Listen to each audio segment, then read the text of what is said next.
Subscribe करें हमारे YouTube channel को और बेल आइकन को प्रेस करें हमारे लेटेस्ट वीडियोस को देखने के लिए।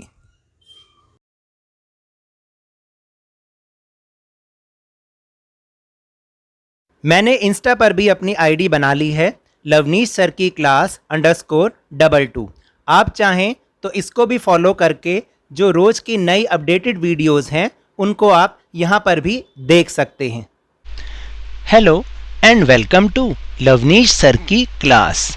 दिस इज शिक्षा निदेशालय राष्ट्रीय राजधानी क्षेत्र दिल्ली's worksheet number 31 and it is for class 10 students. It has taken from social science history chapter number 1 nationalism in Europe.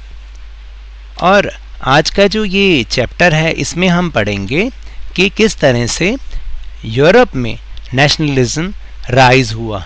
इसका नाम भी यही है कि rise of nationalism in Europe.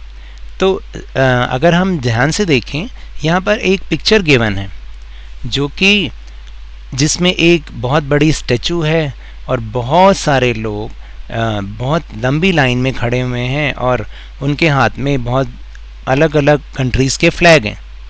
तो आप ध्यान से देखिए और यहाँ पर बहुत सारा कुछ चीज़ें भी पड़ी हुई हैं। तो इसकी जो इंटरप्रिटेशन है वो हम यहाँ पर पढ़ रहे हैं कि the idea of nationalism by Frederic Sorrieu. Who is Frederic Sorrieu? In 1848 Frederick Soriot, a French artist, prepared a series of prints visualizing his dream of a world made up of democratic and social republics, as he called them. यानी जो Frederick सॉरियो था 1848 में एक French artist था, उसने एक series of print जो है वो प्रिपेयर किया। उसने बहुत सारे अपने जो है ड्राइंग्स को, पेंटिंग्स को वो बनाया सीरीज़ में, जिसमें उसने एक ड्रीम देखा। क्या ड्रीम उसने उसमें डिपिक्ट किया कि जो एक वर्ड है जो कि वो डेमोक्रेटिक और सोशल रिपब्लिक से वो बना हुआ है। The first print shows the people of Europe and America, men and women of all ages and social classes, marching in a long train and offering homage to the Statue of Liberty as they pass by it. और इसमें ये दिखाया कि जो America और Europe के बहुत सारे मैन एंड वीमेन हैं, सभी एजेस के और सभी क्लासेस के, वो मार्च करते हुए एक आ रहे हैं और जो एक लिबर्टी और स्टैच्यू ऑफ लिबर्टी है उसके प्रति वो अपना होमेज पे कर रहे हैं, अपने उसकी पूजा कर रहे हैं। The statue bears the torch enlightenment in one hand and the charter of right of man in the other. तो और जो वो स्टैचू है, आप अगर आप ध्यान से देखेंगे तो उसके एक हाथ में तो टॉर्च है, दैट मीन्स मशाल है, और दूसरे हाथ में एक चार्टर है जिसमें राइट ऑफ मैन लिखा हुआ है, दैट इज़ जो पीपल है, राइट ऑफ पीपल लिखा हुआ है कि उनको क्या क्या राइट्स होने चाहिए। On the earth in the foreground of the image lie the shattered remains of the symbols of absolutist institutions। और अगर आप ध्यान से देखें तो यहाँ पर कुछ shattered remains पड़े हुए हैं जो कि एब्सोल्यूटिस्ट जो होते हैं इंस्टीट्यूशन, एब्सोल्यूटिस्ट का मतलब कि वो जिन पर किसी का कंट्रोल नहीं होता, वो जितने भी इंस्टीट्यूशंस हैं वो यहाँ पर रिमेन्स के रूप में यहाँ पर पड़े हुए हैं। The next topic we will discuss the French Revolution 1789 and nationalism। और इसके बारे में तो हमने क्लास 9th में भी पढ़ा हुआ है पूरा एक चैप्टर, तो यहाँ पर उसको हम थोड़ा सा रिकैप कर लेते हैं। The first clear expression of nationalism came with the French Revolution in 1789। और जो नेशनलिज्म, जो क्लियर एक्सप्रेशन ऑफ नेशनलिज्म था वो फ्रांस में फ्रेंच रेवोल्यूशन जो कि 1789 में, उसके बाद वो आया। The political and constitutional changes that came in the wake of the French Revolution led to the transfer of sovereignty from the monarch to a body of French citizens। यानी कि जो भी वहाँ पर इस 1789 के बाद क्या पॉलिटिकल और कॉन्स्टिट्यूशनल चेंजेस आए, वो क्या आए कि जो सोवर्निटी थी, जो भी मतलब पावर्स थी, वो जो मोनार्की से वो फ्रेंच सिटीजन्स के हाथ में आ गई। यानी अब जो भी पावर थी वो मोनार्की के पास ना रहकर वो लोगों के पास आ गई, फ्रेंच सिटीजन्स के पास आ गई। The revolution proclaimed that it was the people who would henceforth constitute the nation and shape of its destiny। और उसके बाद ये घोषणा की गई, प्रोक्लेम का मतलब घोषणा की गई, कि जो अब से लोग ही, जो यहाँ के फ्रेंच के लोग हैं, सिटीजन्स हैं, यही अपने नेशन को कॉन्स्टिट्यूट करेंगे, उसका जो भी कॉन्स्टिट्यूशन है वो बनाने में हेल्प करेंगे, और अपने जो कंट्री की शेप या जो डेस्टिनी है उसको वो डिसाइड करने में हेल्प करेंगे।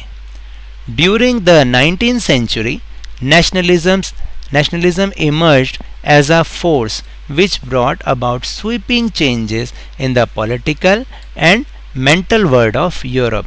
और 19th सेंचुरी के ड्यूरिंग क्या हुआ, धीरे धीरे नेशनलिज्म जो है वो पूरे यूरोप में फैलने लग गया, और उसने बहुत बड़ा पॉलिटिकल और मेंटल चेंज जो है ला दिया। The end result of these changes was emergence of the nation state in place of the multinational dynastic empires of Europe। और अब क्या हुआ कि जो पहले बहुत ज़्यादा डायनेस्टिक एम्पायर्स चले आ रहे थे अभी तक के, उन सब को इमर्ज कर दिया गया, और क्या हुआ कि अब वहाँ पर नेशन स्टेट बने। नेशन स्टेट क्या कि लोगों के अंदर जब एक बिलोंगिंग, सेम बिलोंगिंग की फीलिंग आने लग जाती है कि हम एक हैं, तब जाके वो एक नेशन स्टेट बन पाता है। और अब वहाँ पर उस जो मल्टीनेशनल डायनेस्टिक एम्पायर्स थे उनकी जगह नेशन स्टेट बनने शुरू हो गए। A nation state was one in which the majority of its citizens came to develop a sense of identity and shared history of descent. इसका मतलब है कि फिर अब क्या हुआ कि लोगों के मन में सेंस ऑफ आइडेंटिटी और शेयर्ड हिस्ट्री ऑफ डिसेंट, मतलब इसका मतलब ये है कि लोगों के मन में अब एक ही आइडेंटिटी की जो फीलिंग है वो आने लग गई। लोग जो है सेम हिस्ट्री को, मतलब अपनी पूरी हिस्ट्री को वो अब अपना मानने लग गए, जो भी हिस्ट्री हुई और वो सब। तो उनके अंदर दैट मीन्स क्या हुआ, यूनिटी, नेशनलिज्म की जो फीलिंग है वो क्रिएट होना शुरू हो गई। The last topic of the worksheet is reasons for the rise of nationalism in Europe। अब हम ये पढ़ेंगे कि आखिर ऐसे कौन से रीजंस थे जिनसे यूरोप में नेशनलिज्म का राइजिंग होना शुरू हो गया। कुछ ना रीजंस रहे होंगे तभी नेशनलिज्म की फीलिंग लोगों के मन में आई। तो जो फर्स्ट इसका कॉज है वो है एब्सोल्यूटिज्म। एब्सोल्यूटिज्म का मतलब होता है कि एक ऐसी एक सिस्टम जिस पर किसी का भी कोई कंट्रोल ना हो।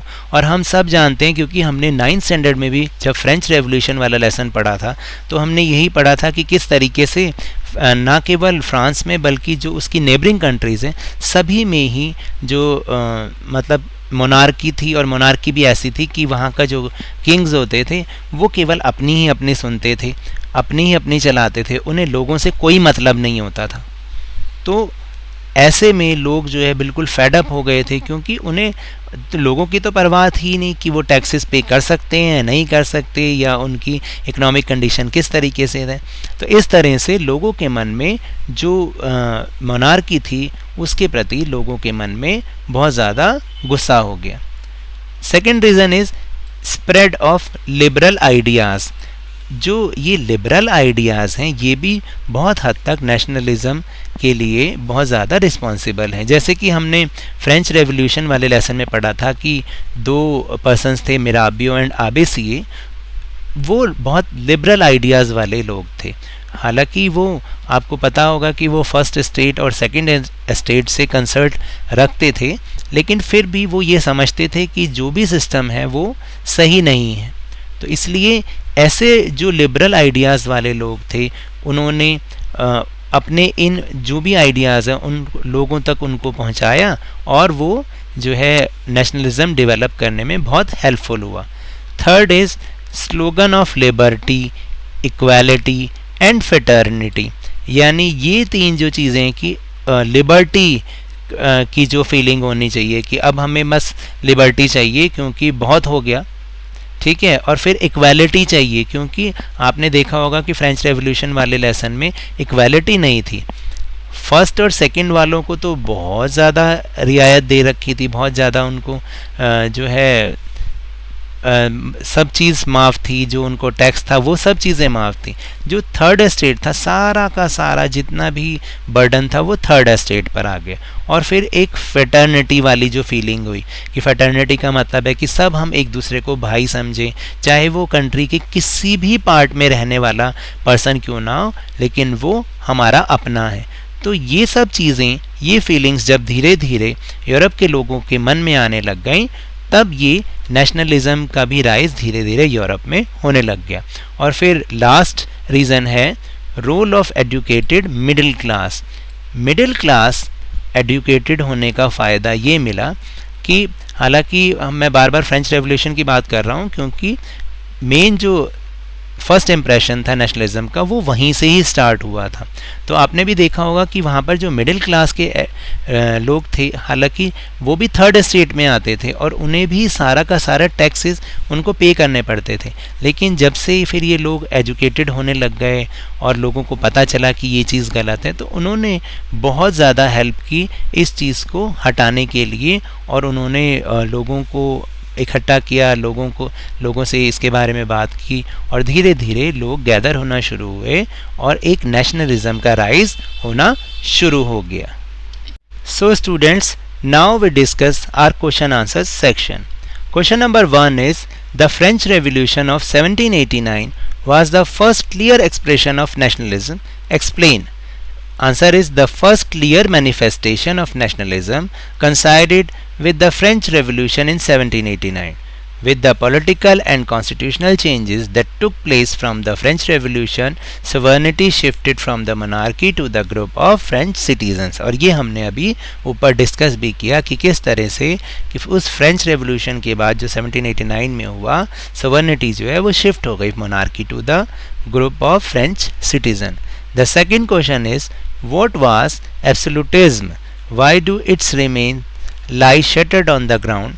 What does it signify?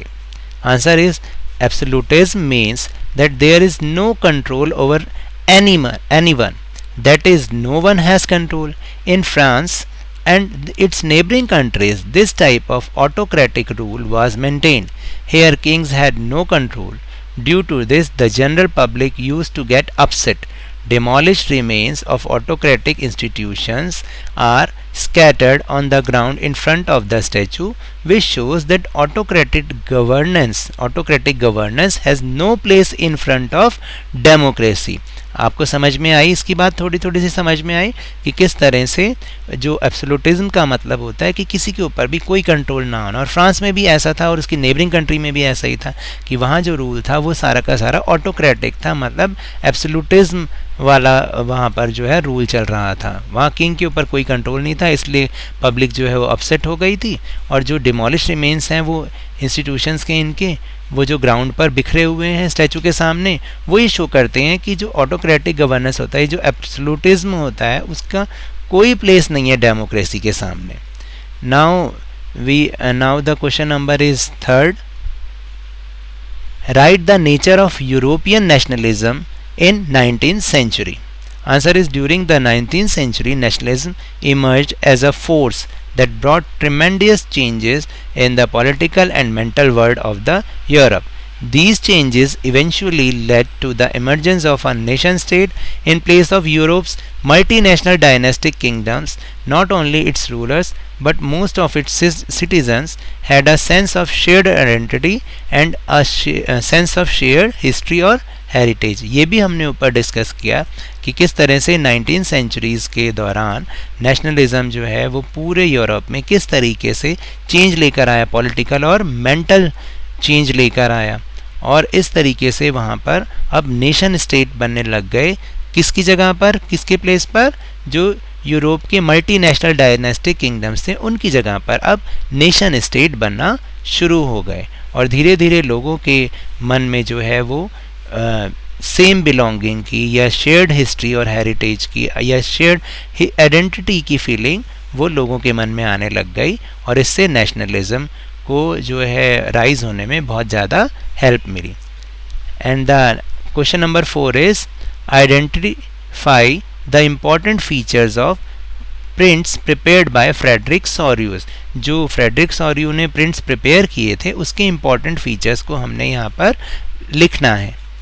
तो answer is Frederic Sorrieu was a French painter. He made a series of 4 paintings. In this, he created World of Dreams, which in his words consisted of a democratic and social republic. That is, through his picture, he showed his ideas about the French Revolution. और मैंने आपको ऊपर भी बताया था कि किस तरह से जो फ्रेंच पेंटर था ये फ्रेडरिक सॉर्यू, और उसने जो एक सीरीज़ बनाई थी 4 पेंटिंग्स की, जिसमें उसने एक ऐसा वर्ल्ड का सपना देखा जो कि डेमोक्रेटिक और सोशल रिपब्लिक से बना हुआ हो, और अपने इसी पिक्चर्स के थ्रू उसने अपने आइडियाज़ को शो किया about the French revolution. Through these pictures he showed that now people want freedom and rights, and through scattered remains he showed that autocratic institutions have no place in democracy. और अपनी इन pictures में उन्होंने जो जितने भी autocratic institutions थे, absolutism था, उसको स्कैटर्ड रिमेन्स के रूप में दिखाया है, और ये दिखाया कि इनकी डेमोक्रेसी में कोई भी जगह नहीं है. तो मेरे इस तरह समझाने से अगर आपको थोड़ा सा भी समझ में आया हो तो इस चैनल को ज़्यादा से ज़्यादा सब्सक्राइब कीजिए, लाइक कीजिए और बहुत ज़्यादा शेयर कीजिए, और मेरे साथ इसी तरह वर्कशीट को समझते रहिए, लेकिन ध्यान और मन लगाकर ज़रूर पढ़ते रहिए. Thank you very much.